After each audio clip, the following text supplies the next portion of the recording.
Hare Krishna. My name is Narayani Mataji, and the topic is how I came to Krishna consciousness. The year was 1970 in Boston, USA. My husband and I were living there as hippies with hardly any money. I was a musician. I had left music school from Northwestern University to get married to my husband. And he had graduated in sociology. But at the time, since I was a child, I just was very addicted to reading books. From the age of 7, I would go to the library and bring this many books every week, and I would read them and go back and take more books the next week. And my goal was to read the whole library.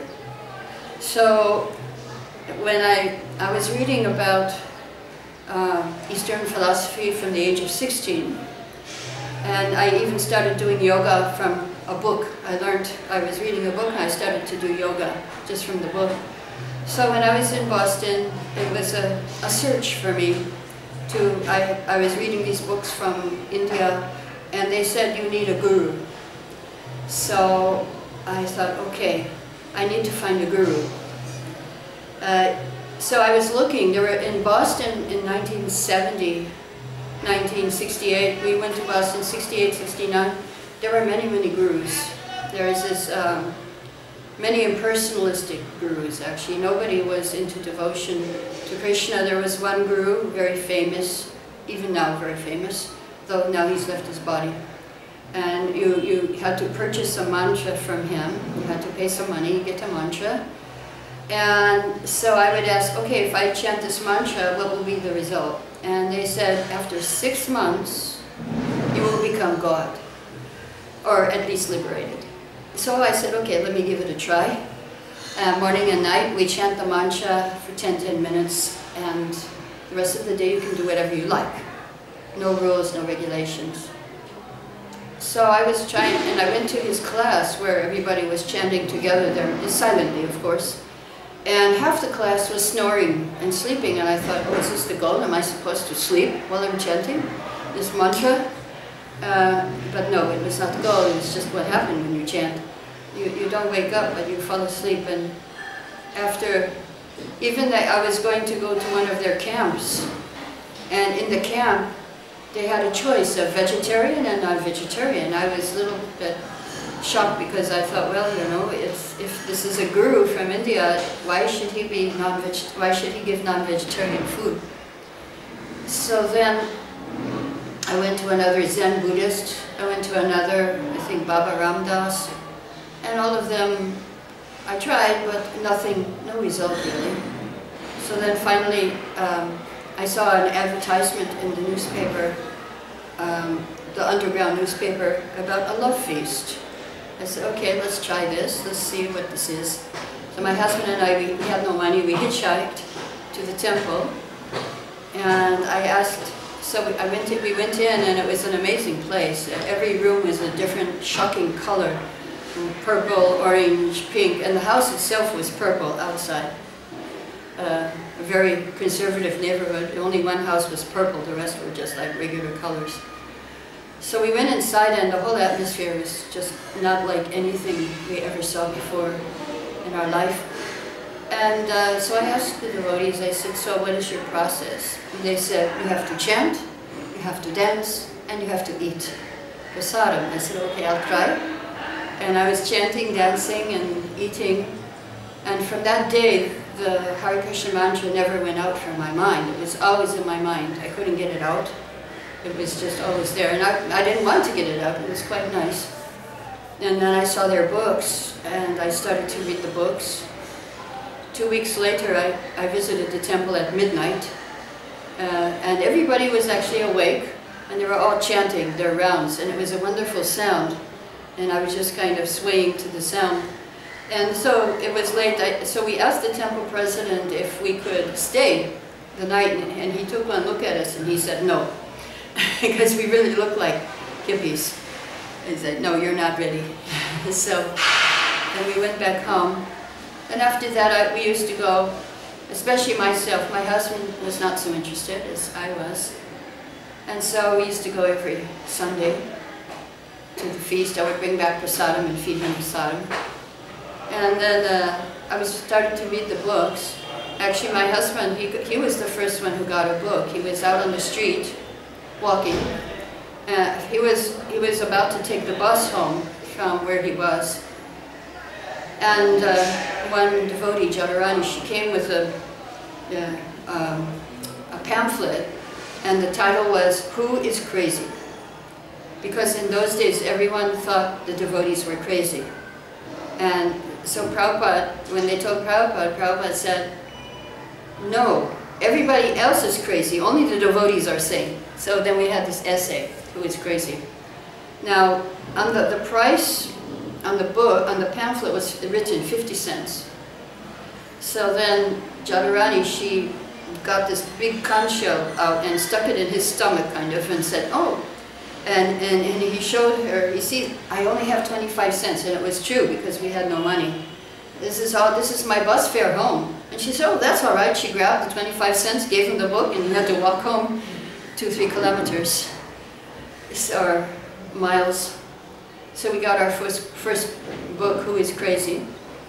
And I didn't understand much of it, but it was sometime after I got Bhagavad Gita, and I started to understand the little philosophy. And when I read the philosophy of Bhagavad Gita by Srila Prabhupada as it is, then I said, "Oh, this agrees with my philosophy."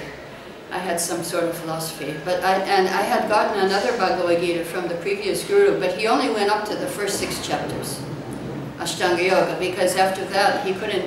Then comes Bhakti. So what is he going to say when Krishna says, "Surrender to me"? So of course I didn't understand Gita until I got Srila Prabhupada's Bhagavad Gita. Then I could realize, oh, we have to chant and surrender, offer our food, do all these things. So then I was going to the temple for about 5 months. I was also doing some service. I was typing the books, Krishna book, Prabhupada was translating, and I was typing the books. But my husband wasn't so interested, so I thought, I cannot join. In those days, to be a devotee, you had to move into the temple. There was nobody outside. So I thought, well, how can I join? This would be very difficult. But then, after 5 months, the devotee said, "Oh, Prabhupada is coming. So how would you like to stay for the weekend and see Srila Prabhupada?" And I said, "Oh yes, okay, I'll do that. I'll stay for the weekend." My husband, he didn't come. He just did something else. And so there I was. And then the day Prabhupada was supposed to come, he gave a phone call and he said, "Actually, I'm not able to come, but I'm sending 4 sannyasis instead." So then one of those sannyasis was Vishnu Jan Maharaj, and he was a great kirtan leader. And so the whole weekend, all he did was chant Hare Krishna out on the streets. He was just like a Pied Piper kind of person, and people would just follow him. And I was so happy. After that weekend, I said, why should I go back home to my husband? So I just decided to join, and I went back home and said goodbye to my husband and joined the temple. And actually, what I understood was, it was the mercy of Srila Prabhupada that I actually took that step. It's very hard to take the next step in spiritual life. We know what we're supposed to do sometimes, but we're afraid to take the next step that will bring us closer to Krishna, because it does sometimes require that we give up other things, attachments. So then I took that step, and not only me, but 4 or 5 other devotees stayed we all joined that weekend, simply because Prabhupada said he was coming. Even he didn't come. He just said, "I'm coming." Because he said he's coming, then we all joined. And then 2 months later, my husband also joined, because he was a real hippie. His philosophy was, "I won't work." Now, I was working, I was typing a little bit outside, so we had some money. But after I left, that was it. And how could he follow his philosophy of I won't work, and he had no money, so he had to join because devotees don't work. In those days, we were just chanting and dancing, and we didn't have jobs or anything. Now, of course, it's quite different. Everybody is living outside. But it was the mercy of Srila Prabhupada that I did take that next step. And it was a very beautiful temple. It was, all the artists were there, the ISKCON Press was there, it was full of pictures, beautiful pictures. Books were there. Should I keep going? Yes. Books were there, and Kirtan was there. We did Harinam from 10 in the morning to 10 at night. We were just chanting and chanting Hare Krishna. So it was very difficult not to join, and very, like many of the gurus today were in that temple. Satsrup Maharaj was the temple president, Hridananda Maharaj was temple commander, Giraj Swami was our Harinam leader, Sankirtan leader, Bhavananda was the interior decorator, Jayadvaita was in charge of the press.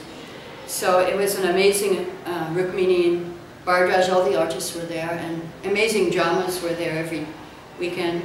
So it was very hard not to join that temple. So by Prabhupada's grace, I could take that next step, and everything was attractive. I was attracted by the prasadam, by the chanting especially. I was a musician, and I was trained to hear. So when I heard the Hare Krishna mantra, I thought this is the perfect sound. Because before, when I was a musician, I was a classical musician, and we had these musicians like Beethoven and Bach from many hundreds of years ago, and I would try to feel what they were feeling. But when you chant Hare Krishna, and I was trying to communicate with these musicians, long gone, but when you chant Hare Krishna, you're communicating with the best person. And they also told me, if you chant this Hare Krishna mantra, you will see Krishna face to face. And so that's another reason why I joined. I wanted to see Krishna.